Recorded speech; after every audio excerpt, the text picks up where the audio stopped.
Сәлем достар, бүгін біз мясо по-французски жасайтын боламыз. Бұл ыстық тағам барлығына ұнайды. Өте керемет дәмі деген керемет болып шығады. Жасап көрсеңіздер болады. Видеоны соңына дейін қарап кетіңіздер. Бізге ең бірінші осылай формамызды сұйық маймен майлап алғаннан кейін осылай жіңішкелеп туралған картоптарымызды формамызға орналастырып аламыз. Араларын қатты ашық қылмаймыз. Барлығын орналастырып болғаннан кейін үстіне тұзымызды сеуіп, одан кейін майонезімізді осылай жағып шығатын боламыз.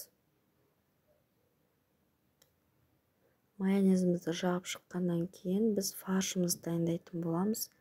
Фаршымызға ұсақтап туралған пиязымызды, 1 шай қасық тұзымызды, бұрышымызды салып, жақсылап араластырып, картошкамыздың үстіне орналастырып, біркелкі қылып орналастырып шығамыз.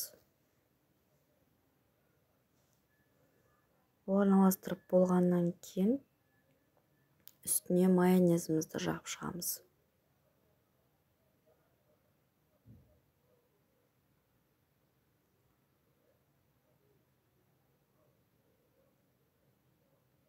Майонезімізді жағып шыққаннан кейін үстіне қайтадан осындай картошкаларымызды орналастырамыз.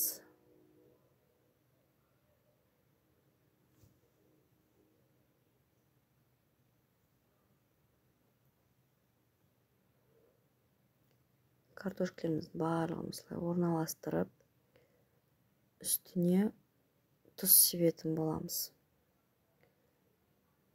Одан кейін майонезімізді жағып шығамыз.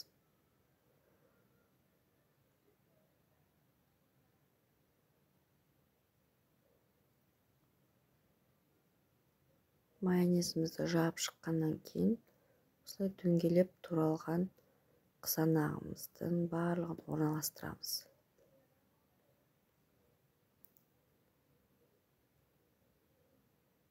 Қызанағымызды орналастырып болғаннан кейін үстіне майонезімізді қайтадан осылай жағып барлығына 180 градуста 35-40 минутқа пешімізге салып пісіріп алатын боламыз.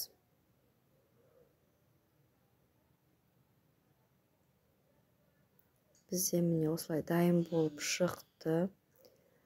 Енді бұның үстіне үккіштен өткізілген сырымызды салып, одан кейін аскөгімізді салып, менде көк жуа болды, көк жуа салдым. Сіздер өздеріңіз қалауларыңызша салсаңыздар да, салмасаңыздар да болады. 5 минутқа пешімізге салып алатын боламыз.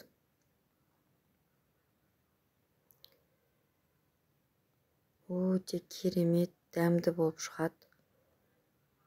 Жасап көріңіздер. Сіздерге ұнайтынына сенімдімін.